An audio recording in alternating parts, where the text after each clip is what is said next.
அகர முதல எழுத்தெல்லாம் ஆதி பகவன் முதற்றே உலகு. பாக்குப்பன். வணக்கம். இன்று என் சிதறல் வாங்குவோம் நாலடி.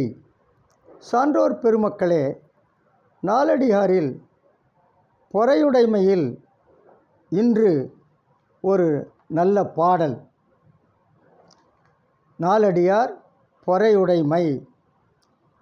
வேற்றுமையின்றி கலந்து இருவர் நட்டக்கால் தேற்றா ஒழுக்கம் ஒருவன்கண் உண்டாயின் ஆற்றும் துணையும் பொறுக்க பொறான் ஆயின் தூற்றாதே தூரவிடல். நாலடியார்.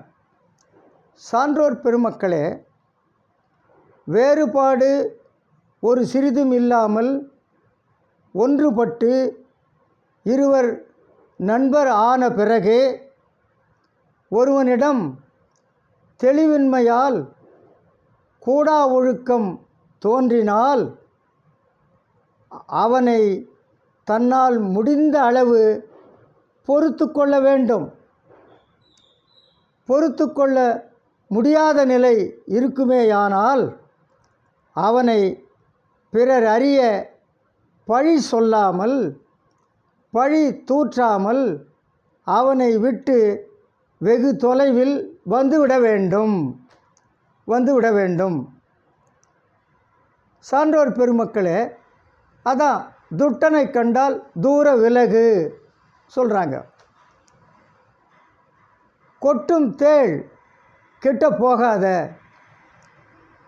தேளை தொடாத, குடையுது கத்தாத, அது கிட்ட போகாத. உனக்கு பிடிக்கலையா தூரம் வந்துடு. ரெண்டு பேர் ரொம்ப நெருக்கமாக தான் பழகிருக்கிறாங்க. ஆனால் அவனுடைய செயல்பாடுகள் ஒரு காலகட்டத்தில் இவனுக்கு தெரியுது. முடிஞ்ச வரைக்கும் பொறுத்து போகிறான். ஒரு கட்டத்தில் பொறுக்க முடியாத சூழல் வருது. அப்போ என்ன செய்யணுமா? அவனை விட்டு தூர விலகி வந்துட்டு அவனை பற்றி ஒன்றும் பேசாதே, பழி சொல்லாதே. அயோக்கிய பையன்பா, நம்பிக்கை துரோகி, குடிகாரன், வாயை திறந்தாலே பொய்ப்பா, அவங்க கூட பழகினதே தப்பு சொல்லாத. அதுவும் வேலை இல்லை. அவன் குடிகாரன், பொய்யன், எல்லா ஊருக்கு தெரியும். நீ சொல்லி தான் தெரிய வேண்டிய அவசியம் இல்லை. அவன் யாருன்னு எல்லாருக்கும் தெரியும்.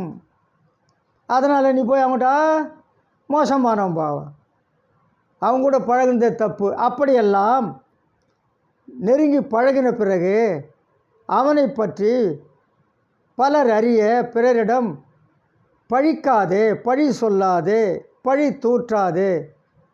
அது சரியல்ல. உனக்கு பிடிக்கலையாப்பா, தொலைவில் தூரம் வந்துடு. அவனை பற்றி ஒன்றும் பேசாதே, குறிப்பாக அவனை பற்றி பழி சொல்லாதே. நாலடியார் பொறையுடைமை. சான்றோர் பெருமக்களே, நாமும் இந்த நல்ல கருத்தை பின்பற்றுவோமா? நன்றி, வணக்கம்.